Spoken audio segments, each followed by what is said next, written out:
Buenos días, estudiantes del 10º año. Nos encontramos en el segundo día de la semana, martes 15 de septiembre de 2020, lleno de bendiciones y esa gracia santificante que nos sigue dando Dios. En el nombre del Padre, del Hijo, del Espíritu Santo. Amén. Y que Mamita María Santísima nos siga cubriendo con su santo manto y nos proteja a cada uno. Amén. Hoy vamos a ver un tema muy importante sobre el neoliberalismo en América Latina. Estamos viendo anterior temas de la semana pasada sobre la relación que tiene América Latina y cuáles fueron las consecuencias de ese neoliberalismo, o cómo fue el modelo extraordinario o el programa que más bien es el programa más exitoso. Pero también quedaron esas secuencias que fueron marcando más a América Latina, recordando que América Latina siempre generaba obviamente una parte así de querer incluir económicamente algo, pero con una deuda mayor, lo que iban adquiriendo ya con el tiempo y a futuro. Hasta la actualidad es lo que se está viendo ahora con este modelo exitoso del neoliberalismo. Ahora vamos a ver este modelo que todavía sigue en algunas partes en América Latina con la parte de la parte socialista, que algunos gobiernos de América del Sur lo hicieron, otros excelente trabajo, otros no les fue tan bien, en fin. Son situaciones que cuando se sintieron esa parte afectada en América Latina, fue ya tarde. Obviamente en los gobiernos por ejemplo en Ecuador de Rafael Correa, en el gobierno de Venezuela de Nicolás Maduro, en el gobierno de Argentina de Cristina Kirchner en esos tiempos, en el gobierno de Chile, Dilma Rousseff es de Brasil, y el de Chile, no recuerdo exactamente el presidente. Entonces eso es lo que conlleva. El mismo pueblo se da cuenta que no fue un modelo exitoso con esto del neoliberalismo. Pidieron capital, obviamente, a Estados Unidos para que generara esa competitividad económica. Pues más bien, vamos a desarrollar este esquema de la pizarra, de la que nos lleva a cada uno de nosotros a analizar el neoliberalismo en América Latina.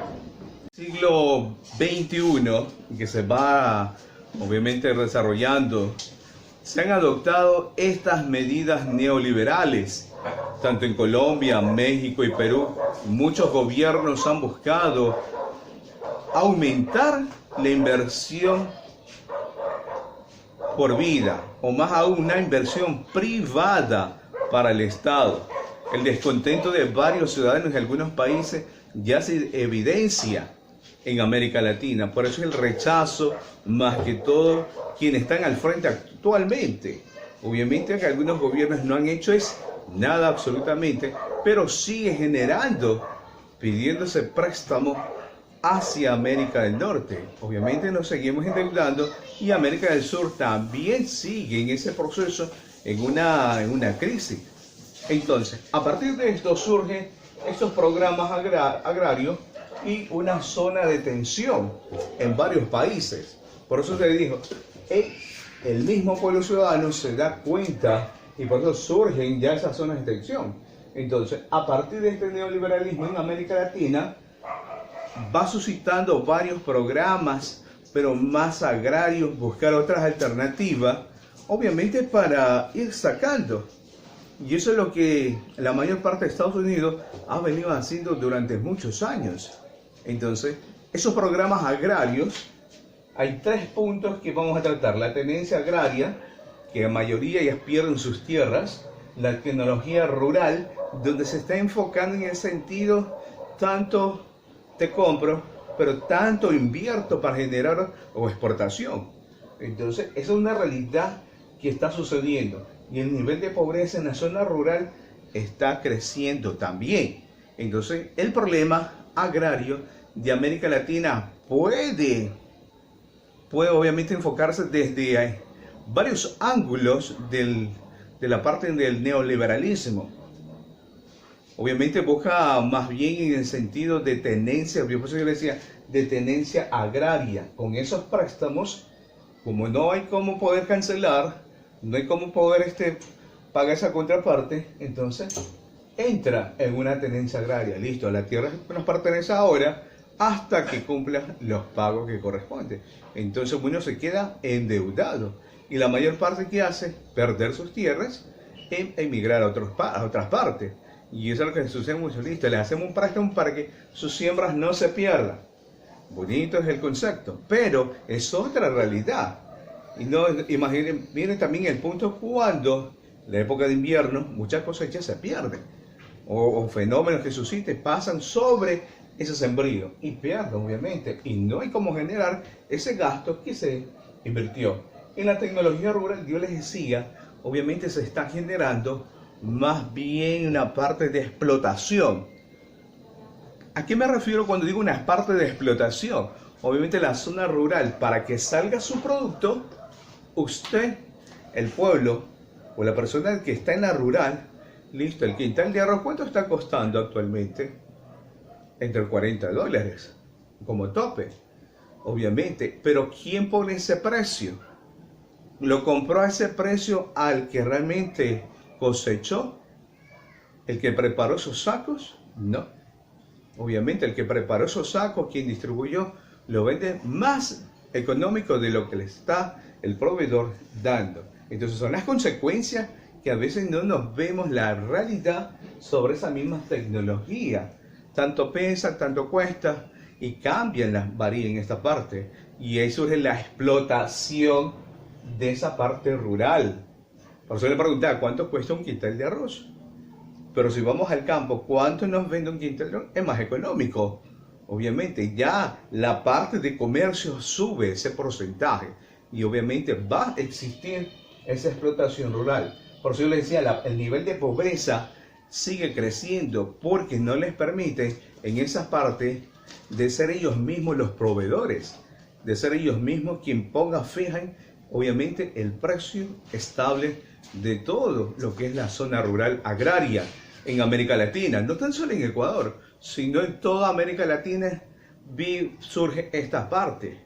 La parte administrativa rural casi no se ve de los mismos quienes producen, sino quienes compran a su manera.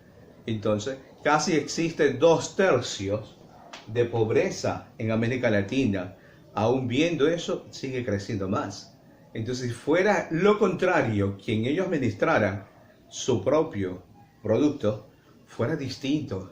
Lo que es cuando viajamos para Daule, quienes vamos para allá a visitar a nuestra familia, entonces vemos también todo Tierra Santa, como se llama. Entonces, ese sector va generando, también se da esa oportunidad. Algunos sí se han independizado y han logrado su éxito ya familiar. Vamos a ver la siguiente parte a continuación para ir desarrollando esa zona de tensión que ha venido marcando más en América del Sur. Liberalismo en América Latina. No se detienen los procesos sociales, ni con el crimen, ni con la fuerza. Esta era la más brutal reacción frente a la primera experiencia de vía pacífica al socialismo que a partir de 1970, con Salvador Allende a la cabeza, impulsó la nacionalización del cobre, una reforma agraria, así como salud pública y gratuita. Solo bajo la inspiración patriótica de sacar al país del caos que en forma aguda lo estaba precipitando el gobierno marxista de Salvador Allende. 3 años antes, en septiembre de 1970, Richard Nixon, entonces presidente de Estados Unidos, había ordenado a la Agencia Central de Inteligencia salvar a Chile y hacer chillar su economía. Haré revolución. Yo seré el primero, todos me seguirán. Sé que no están contentos con las cosas como están. Vamos ya a cambiarlo. Como antesala desde los años 50, cuando Estados Unidos temía por sus intereses en Sudamérica, el Departamento de Estado becaba ya chilenos para estudiar economía de libre mercado con Milton Friedman, el padre teórico del neoliberalismo. La Universidad de Chicago tenía un convenio con la Universidad Católica de Chile que permitía a muchos chilenos venir a estudiar a Chicago, donde le impartíamos formación y se doctoraban. Entre los llamados Chicago Boys chilenos destacaba José Piñera, hermano mayor del expresidente de Chile, Sebastián Piñera. Según el Comité Especial de Inteligencia del Senado estadounidense, algunos de ellos recibieron fondos de la CIA por esfuerzos de investigación, como el programa económico de 300 páginas entregado a líderes militares antes del golpe y puesto en marcha tras la sonada militar. El propio Milton Friedman voló a Santiago de Chile en marzo de 1975 para ensayar por primera vez las terapias de choque con que el Estado dejaría de regular la economía a favor de las leyes ciegas del mercado. Eliminación del control de precios, privatización de empresas estatales, eliminación de barreras a la importación y recortes de gastos públicos. Por ideas como estas, Friedman recibió el Premio Nobel de Economía en 1976. El mismo año en que la Real Academia de las Ciencias de Suecia reconocía a Friedman por la doctrina económica que iría de la mano de la libertad y la democracia, uno de los opositores al primer intento de aplicarla en América Latina era asesinado por agentes secretos de Pinochet.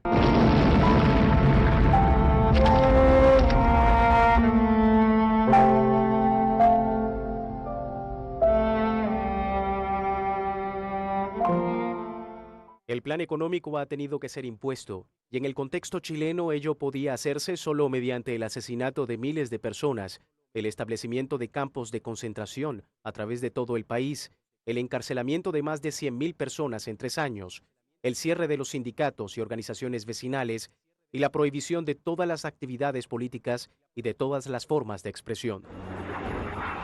La violación sistemática de los derechos humanos se mantuvo hasta 1990. Pero no fue Chile el único en adoptar las doctrinas de la Escuela de Chicago. La dictadura del general Videla en Argentina puso en práctica la misma doctrina económica. Se comunica a la población que a partir de una fecha el país se encuentra bajo el control operacional de la Junta de Comandantes Generales de las Fuerzas Armadas. Fue cuando un grupo de madres comenzó a protestar en la Plaza de Mayo. Estaba embarazada de 5 meses cuando se la llevaron. Mi nieto tiene que haber nacido en agosto del año pasado. Hasta ahora no he podido saber nada de él. Todas partes se nos han cerrado. Todas partes se nos han cerrado las puertas. Por eso les rogamos a ustedes. Les rogamos a ustedes. Son nuestra última esperanza. Por favor, ayúdennos. Ayúdennos, por favor. Son nuestra última esperanza. Ya estaba en marcha la Operación Cóndor, un plan de terrorismo de Estado internacional, coordinado entre los servicios de inteligencia de las dictaduras del Cono Sur. Como resultado, 50.000 personas fueron asesinadas, 30.000 desaparecidas y 400.000 encarceladas. En Venezuela están documentados cerca de 900 casos sobre violaciones de los derechos humanos, como tortura y desapariciones desde 1958 a 1998. Pero se estima que son muchos más. Fueron masacrados. Después de realizar, de observar ese video que vimos a continuación sobre las problemáticas de acuerdo a esa consecuencia que venimos arrastrando de neoliberalismo, esto conlleva de que cada uno vea cuáles son las tensiones en América Latina. Y usted me va a decir, profesor, ahí ve usted el narcotráfico. Pues sí. El narcotráfico siempre será una lucha de erradicar en varios países, sobre todo en Colombia, y ahora está tomando fuerza ahora en Ecuador. Obviamente se dice que en Ecuador es donde se siembra y donde se exporta es Colombia. Entonces eso es lo que está generando ahora esas luchas, sacar, pero eso ya viene enraizado hace años, hace tiempo, todo esto para poder luchar, por eso la zona de tensión. ¿Pero qué tiene que ver este tema? Tiene que ver con el neoliberalismo, porque el mismo Estados Unidos es el que propicia, el que instruye a estas personas obviamente para que ellos mismos generen y tengan un control en América del Sur. Ojo con esto, el profesor, sí, es verdad, y esta es la realidad de América del Sur, América Central, de lo que Estados Unidos está haciendo. Por eso ese es un monopolio, por eso es la parte estratégica que está haciendo Estados Unidos. Y a veces no, Estados Unidos nos apoya a América del Sur. Es verdad, apoya por la parte de arriba, más no por la parte de abajo, lo que hace con algunos gobernantes de varios países. Entonces, por eso surge el bloqueo económico. ¿Y a qué países bloqueó, profesor? Estados Unidos, a Cuba, la isla de Cuba. Si vemos los años 40, 60 sobre todo, fue el boom, el éxito para la isla de Cuba. Era la producción económica, turismo. Entonces, actualmente, los que han podido ir, o los que ven de pronto documentales, la playa de Cuba, no recuerdo el nombre de la playa de Cuba, es blanca, no es distinta como la de nuestras playas, que tiene varios colores. Entonces, en fin, es por la similitud de los rayos solares, de que marcan y trastornan, dan una función, un matiz a esas arenas. Entonces, la belleza mismo es lo que generaba en Cuba. Entonces, Brasil bloquea esa parte económica a Cuba. Y por eso Cuba está atrasada en el sentido económico, en el sentido cultural, en el sentido social y en el sentido tecnológico. Para adquirir una persona Wi-Fi o señal de internet, interactuar allá, es súper caro. Está de 3, 5, 10, 15 dólares para poder tener una conexión. Es un lujo tener internet. Ellos, entonces, quienes logran tener algunas empresas, centros comerciales, que algunas han podido subsistir en esa parte, muchos recurren para poder conectarse con familiares fuera de esa isla. Entonces, desde ahí surge, no tan solo en Cuba ha existido ese bloqueo. Durante la historia siempre Estados Unidos ha marcado esa historia. Y el último punto, los tratados, uno más fuerte es el Tratado de Libre Comercio. ¿Y quién lo genera? Siempre Estados Unidos. Por eso siempre todo depende de Estados Unidos si América del Sur se mueve. Y esa es la misma realidad, porque el neoliberalismo es el que mueve. Se han visto la parte de unos títeres, quien mueve los brazos, las piernas, la cabeza, todo, es la mano de ese títere. Y más aún si lo ubicamos en un titiritero para cobrar vida y darle realidad. Entonces, así mismo surge con esta parte del neoliberalismo.